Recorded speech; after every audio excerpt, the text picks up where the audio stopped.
What you are about to hear is one of the most confusing anomalies documented in the Orion Incident Files. It is a case that challenges the way we understand technology and memory. There is a house in Fort Collins, Colorado, where electronics fail without warning, a place where every recording device rejects the truth, and where the walls themselves seem to remember things incorrectly. Tonight's file is titled The House That Recordings. The structure is a small, ordinary suburban home, located in a quiet neighborhood, built in 1976, 3 bedrooms, 2 bathrooms. On paper, it looks remarkable only for its normalcy, but the people who have lived there tell a different story. For decades, tenants came and went in rapid succession. Some stayed only a few months. Others fled in the middle of the night, abandoning furniture, clothes, and personal items. One family moved out without even taking their dog. When asked why they left so suddenly, they simply said the house does not allow you to remember things correctly. During the initial investigation, Division 9 archivists discovered a pattern. Previous residents had attempted to record strange events inside the home. Glitches, shadows, whispering static. Yet every single device, from old VHS camcorders to modern smartphones, malfunctioned. Either the videos were corrupted or sound recordings played back with distorted voices that none of the residents recognized. It seemed like the house itself resisted being documented, as if the truth was trying to escape, but something else was fighting to keep it buried. In 2023, the house was rented by a biochemistry graduate student named Laura Whitman, 26 years old, quiet, methodical. She had no history of hallucinations or mental illness. She moved in alone. For the first 3 weeks, nothing unusual happened. The house was silent. But on the 22nd night, she noticed something strange while reviewing her security footage.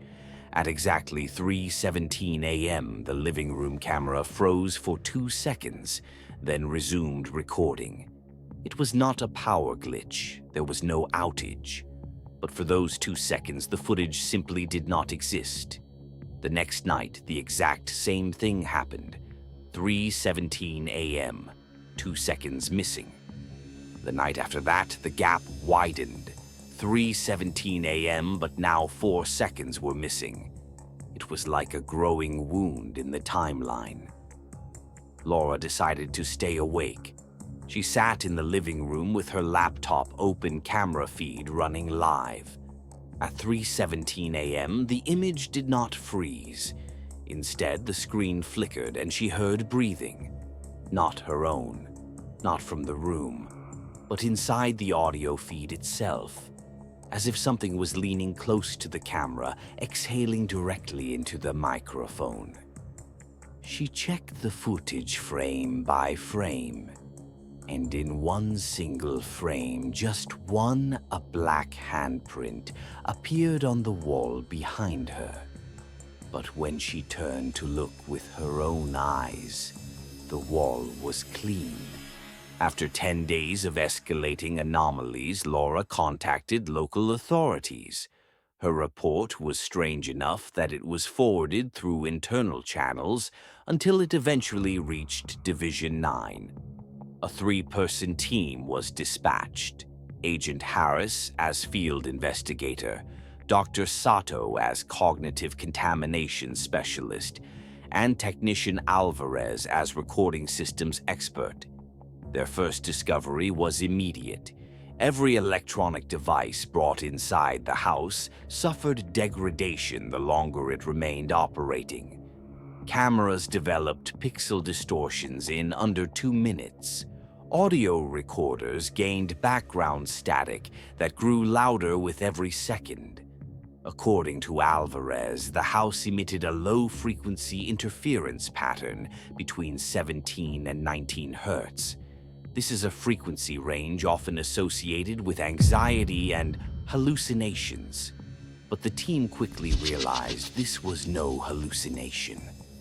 At 2:55 a.m., Dr. Sato walked past the kitchen doorway. She saw a figure standing inside the room facing the wall. Tall, motionless, head tilted upward, she immediately shouted for the team.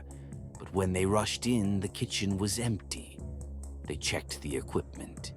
Every device attempting to record that moment had frozen at exactly the same timestamp. It was as if the house had edited reality before it could be captured. The most significant anomaly occurred during the final night of the investigation. At 3:12 a.m., the living room television, which was unplugged and disconnected, turned itself on. There was no image, just white static. Agent Harris attempted to shut it off, but the power button did not respond. Then the static changed. It began forming shapes, shadows, outlines, something moving behind the signal, as if a figure was trapped inside the noise. The shapes sharpened into what appeared to be a star map. Dr. Sato confirmed its structure. It aligned almost perfectly with the Orion constellation. But the star lines were wrong, twisted, rewritten. Then the screen flashed to a symbol, a single dark circle with concentric rings expanding outward. Beneath it, a line of text appeared. Not English, not any known language, but Laura, standing closest to the screen, said she could hear its meaning inside her head. She described it as not a warning, but a correction. Seconds later, every light in the house flickered violently. The television shut off, and the room fell into complete silence.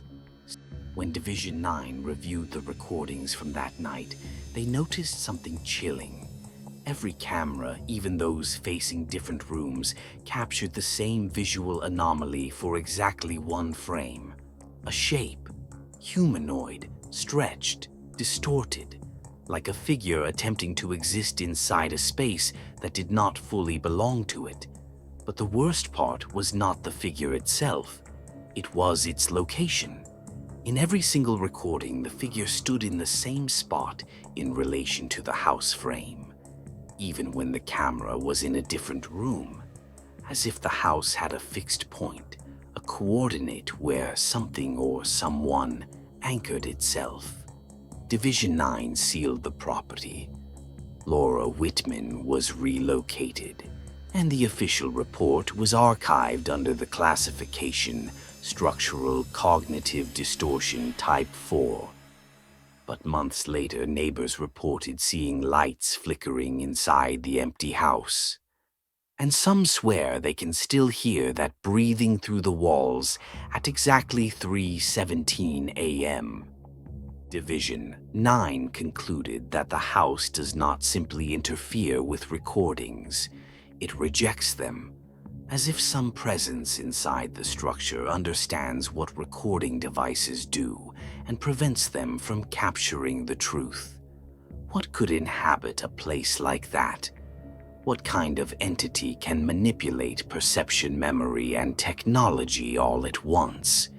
We do not have those answers yet, but if the anomaly is connected to the Orion signal received in Episode 1, then this house may not be the only structure on Earth designed to conceal something ancient, and still very active. This file is now marked as Orion Event File 03.